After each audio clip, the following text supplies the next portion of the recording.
Well, good morning, good afternoon.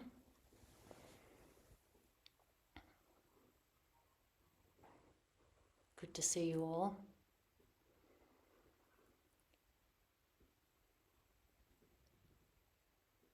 Yesterday morning, in the early hours of the morning, which was August the 11th in America and August the 12th in Australia, a dear Dharma brother of mine and of many people in the United States passed away. Gregory Wonder Wheel, Water Dragon Sensei.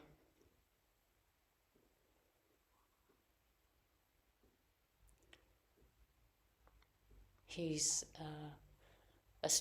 he was a student of Daniel Tarano Roshi, recently appointed as a teacher in the Diamond Sangha.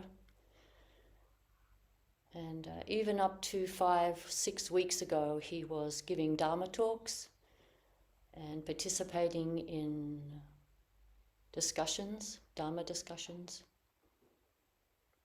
and offering Dokusan. And I was fortunate to be able to join in online from Australia a number of times over the last number of months. And it was very moving to be in the company of someone who absolutely knew he only had a few weeks left to live. And he was completely at ease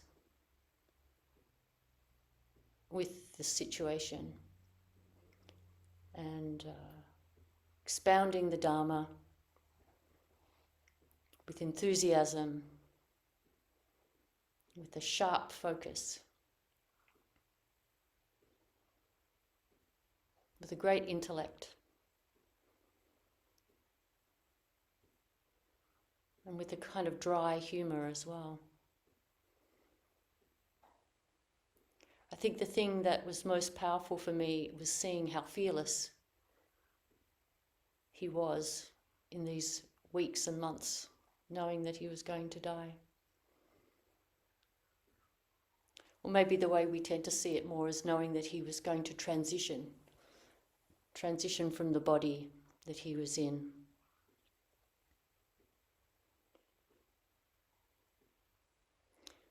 And last week I gave a talk about fearlessness. So I thought today it might be good to look at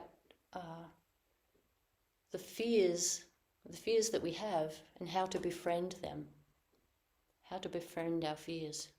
I think everybody has fears of various kinds and various degrees. And our tendency is to want to push them away, to avoid them.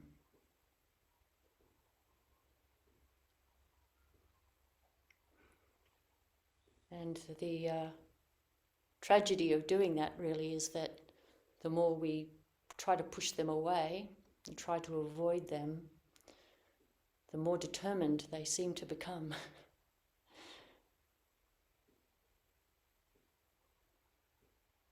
So our whole practice is around coming home to here and now, coming home to just what is, not running away anymore. We give up running away. And part of that not running away, part of that coming home, is to see what thoughts there are in our minds. What are the habits of our minds? We just acquire things through our childhood and our young adult life and so on. We acquire thoughts and ideas about ourselves and about the world. And our practice is to simply notice what they are.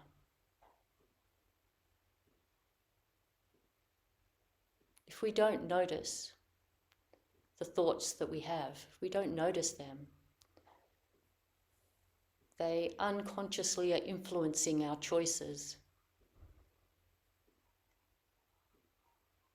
And given that none of our thoughts are accurate, then these unexamined thoughts, including fears about ourselves and the world, are influencing our choices and our perceptions in ways that are not accurate. So it's a really good idea for us to just slow down enough and trust that it's okay to look at our fears. And looking at them isn't about believing them,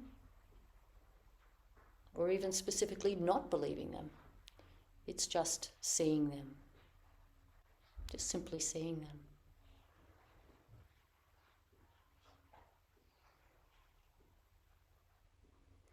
I think of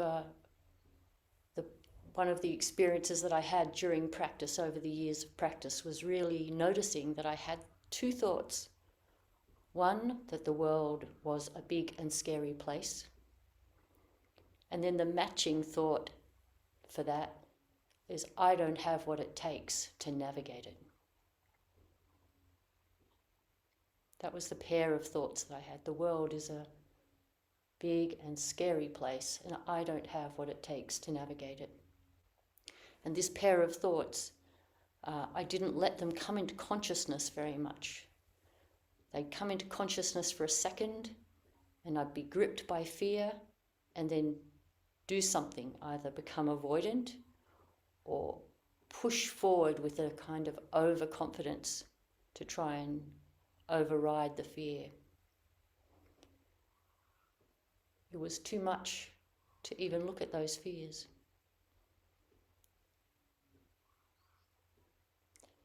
But our Zazen practice gives us the confidence and the willingness to just, in our Zazen, notice, I really do have this thought. And we don't have to believe it or disbelieve it. We just get to know it. I do have this thought. It's interesting that I have this thought. It's interesting that I have this fear. And we might want to kind of look into, from a psychological perspective, from a therapeutic perspective, we might want to look into, I wonder where it came from. And we can do that too. That's okay. We can wonder where it came from. And maybe track through some events of our life and go, yeah, maybe it kind of came from this. And we might work in therapy also. But the main thing from a practice perspective is that we just become friendly with it. We don't run away. We come home. We come home to our own minds. This is my mind. This is what thoughts I have in my mind. We don't feel bad about them. We don't judge them. We just observe them.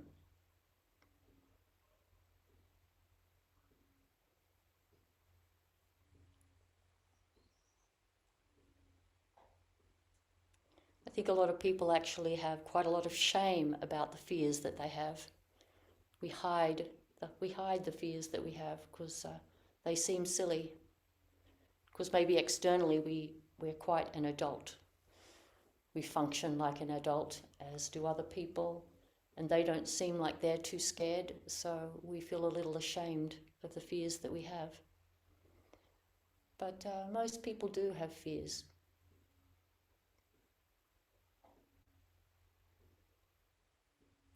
I looked up some of the lists of Buddhist fears. There's lots of different lists of different sorts of fears. So here's just a few of the lists.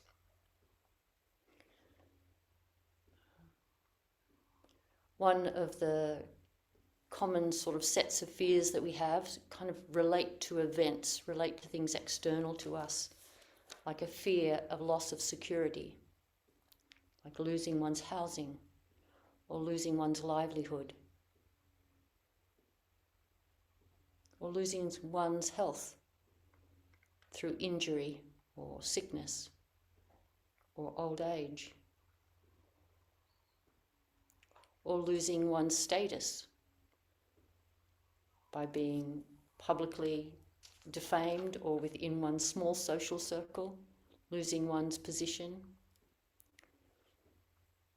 maybe being rejected or being misunderstood. There's a whole lot of fears that we have in relation to ourselves as a kind of social being. And this is another set of lists: a fear of imperfection, a fear of failure, a fear of success, fear of being rejected, fear of what people think of us, fear of losing control, fear of the future. And this is a traditional list from the Buddha's time, which makes me smile because it's very different to what we would think now. A fear of water, a fear of lions, a fear of fire, a fear of snakes, a fear of elephants, a fear of thieves, a fear of false imprisonment, and a fear of ghosts. So really different to what we would fear now. But you could see in these fears common threads to what we might feel now. Most of us have a fairly materially stable life, just on a most basic level. And we don't have a lot of dangerous animals around us. But being scared of lions and snakes and elephants and thieves wouldn't be too different to the type of fear we might have now of becoming homeless or not having enough money for retirement, or the kinds of things that people are concerned about now.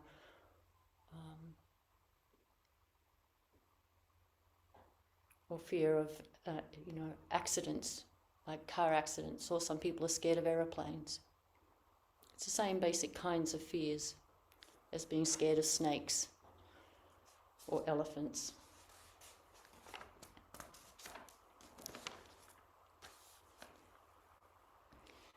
I think some of the fears that are most able to liberate us are the fears that we have about ourselves, a kind of sense of the essence of who we are. A lot of people have fears that are to do with their sense of who they are.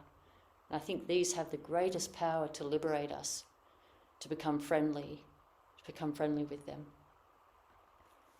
And they're very painful for people.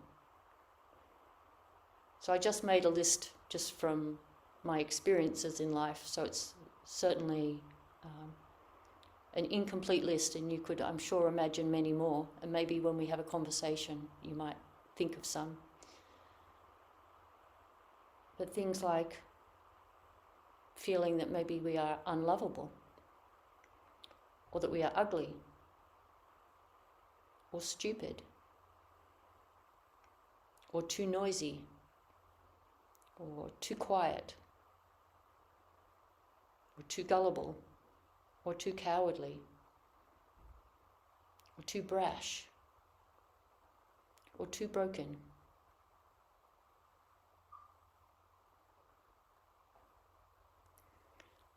Even if some of us don't feel, maybe only feel a few of these, I think we can all kind of empathise with how people can feel these various things. And probably we've all felt some of them a little bit, at least some of the time.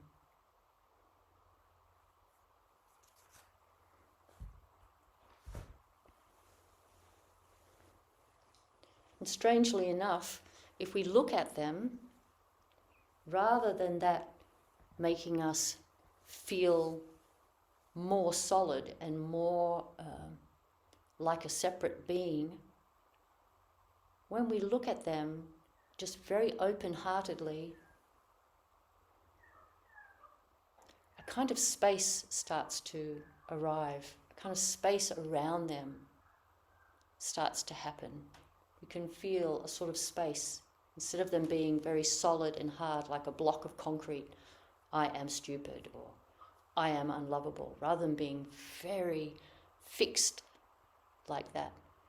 There starts to be a bit of space, and we can go, oh, I have this thought that I am unlovable. That's interesting. A little bit of space happens around it. It becomes less solid. And the reverse is true when we believe them and we just get caught up in the content of them. They become very solid, and they give us a very strong sense of ourself as a separate entity. Like I mentioned last week, fear is the most powerful way for us to feel real and to feel definite and here, and to feel that there is something there. Fear is the most powerful way for us to feel that sense of self and other, because the fear is always of something.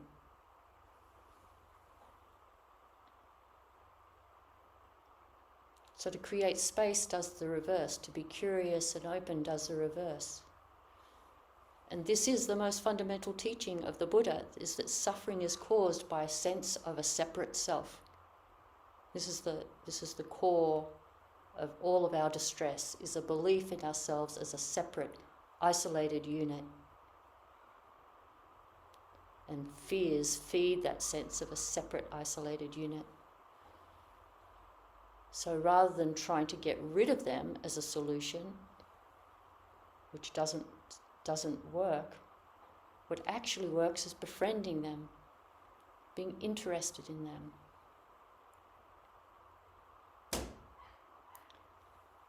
And it is fairly easy to say that, to befriend our fears. I know that's easy to say, and it is actually not easy to do.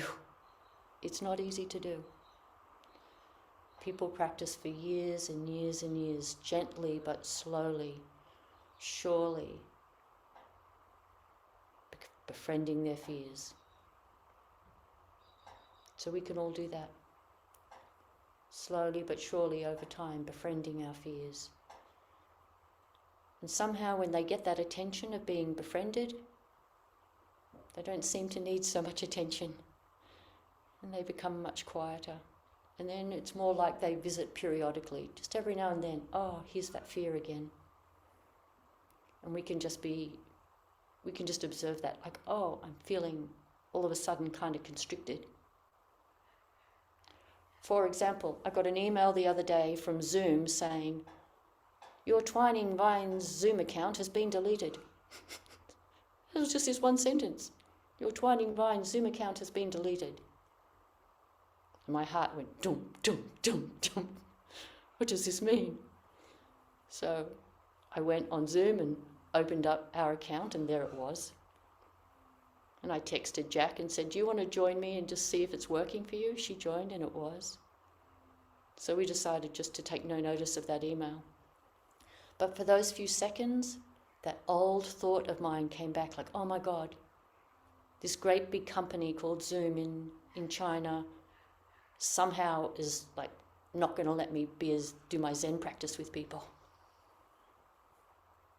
But the other thought, I don't have what it takes to navigate this, it was very interesting that thought actually wasn't there. That thought was more like, I'm not sure how to deal with this, but I'm going to do something. And so I proceeded. So these thoughts will come back, but they'll just visit like old friends. It's not too loud, not too strong. Maybe they go away completely, maybe they don't. We just need to be friendly. So that was just a very sort of simple little example. But these fears can have enormous impacts on choices that we make on much more significant levels than how we respond to maybe an email like that. They might determine where we live and who we partner with and what choices we make in terms of substances that we use and any number of things. How dangerously, how well we care or don't care for our bodies.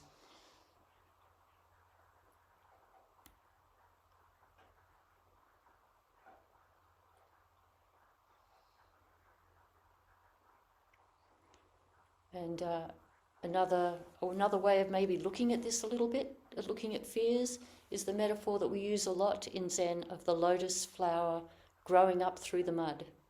So we've got like a pond, and it's all thick and muddy at the bottom, all that fertility and all the mud and goo and gumph that's at the bottom. And then up out of that mud comes a stem, and on that stem is the bud of a lotus underneath the water. And then it breaks up through the surface of the water, and with the sunlight, it's a lotus flower. It's got beautiful white petals or pink petals. And there's no mud on it at all. Somehow it has this capacity to come up through the mud, break through the surface of the water, and open in the sunlight, and be pure and unstained. But it needs to come up through that mud. It totally needs to come up through that mud.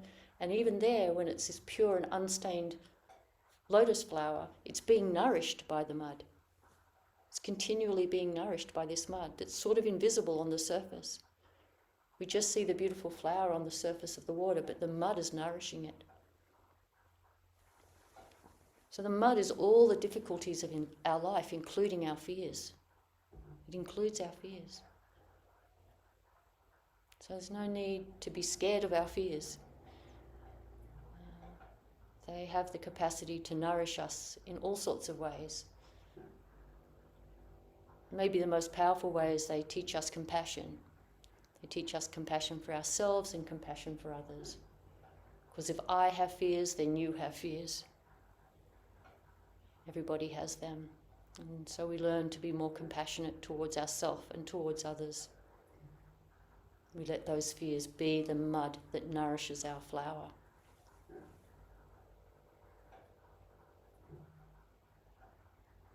And there's a koan about lotus flowers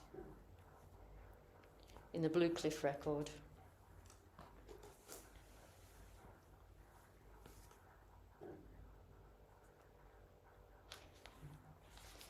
It's case 21, Chi-Man's lotus flower, lotus leaves, or sometimes translated lotus flower, lotus petals.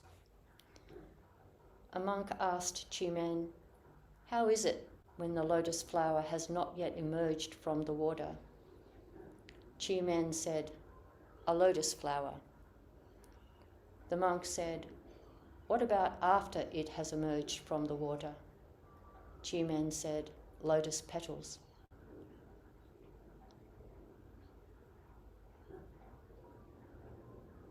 So how is it when the lotus flower has not yet emerged from the water? When it's still coming up through the water?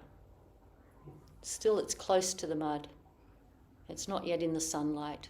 It's still in the sort of the silty water. It's still coming up. It's a lotus flower. It's still a lotus flower.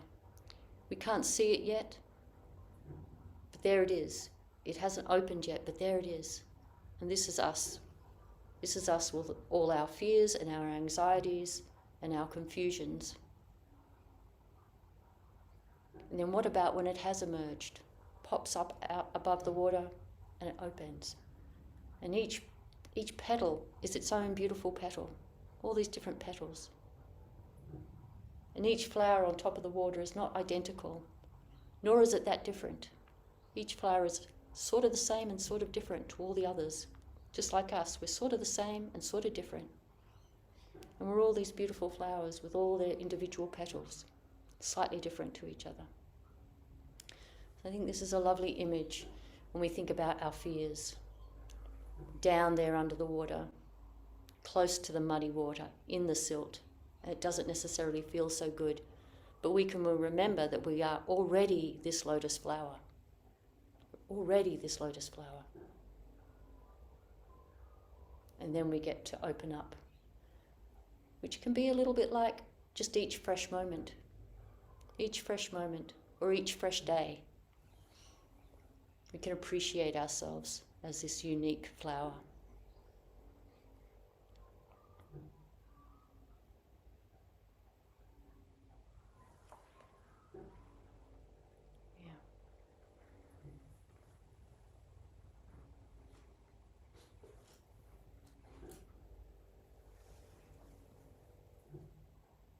So we're coming home over and over. We're coming home. We're not running away. We're giving up running away. We give up running away from our own minds. Come home to our own minds. It's an interesting mind. The mud of our mind is our nourishment. It's everything that we need.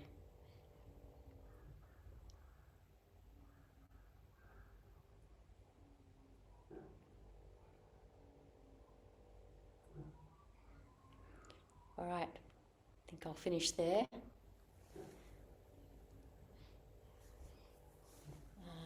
I'll just stop the recording.